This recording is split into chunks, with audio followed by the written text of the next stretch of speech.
You know, as I talk about African unity, China refuses to get out of my mind.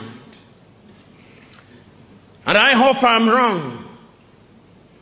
But the Chinese know that we are disunited. And they know that in our disunited state we can be manipulated. And they are in the process of manipulating us. So today, there is not a single African country in which the Chinese have not built a stadium. They think we love stadia. There is not a single African country in which they are not building some roads.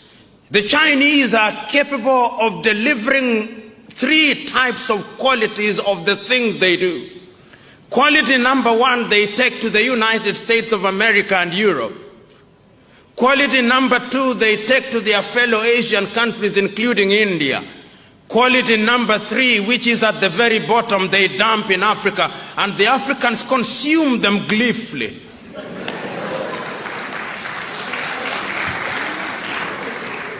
And it's because of our disunity, we are incapable of speaking with one voice. You know, many times when I look at Ghana, the Ghanaian president, whom I respect, is invited to Beijing to negotiate with Beijing, as indeed the Kenyan president would be, and the Burundi president, to negotiate with Beijing on a bilateral basis.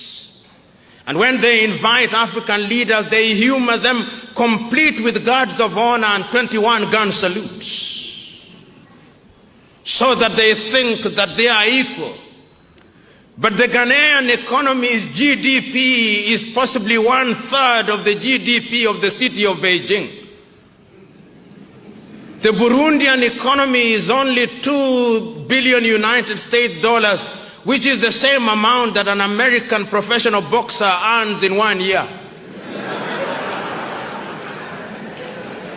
The economy of Benin is smaller than Coca-Cola's advertising budget for 1 year.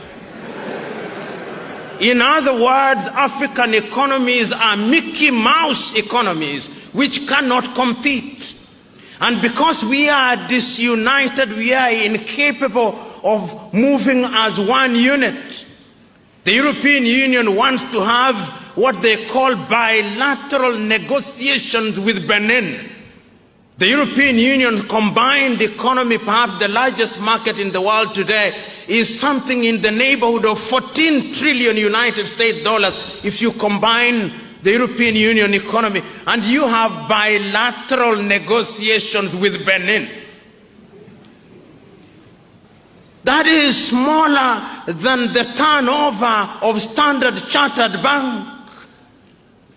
In other words, the president of Standard Chartered Bank could very well be the one negotiating with the president of Benin, if we were to be realistic.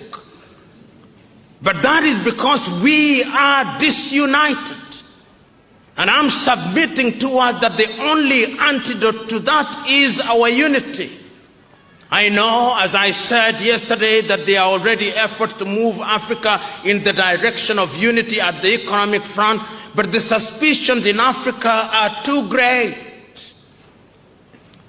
The African politician is perhaps, with due respect to them, Africa's curse.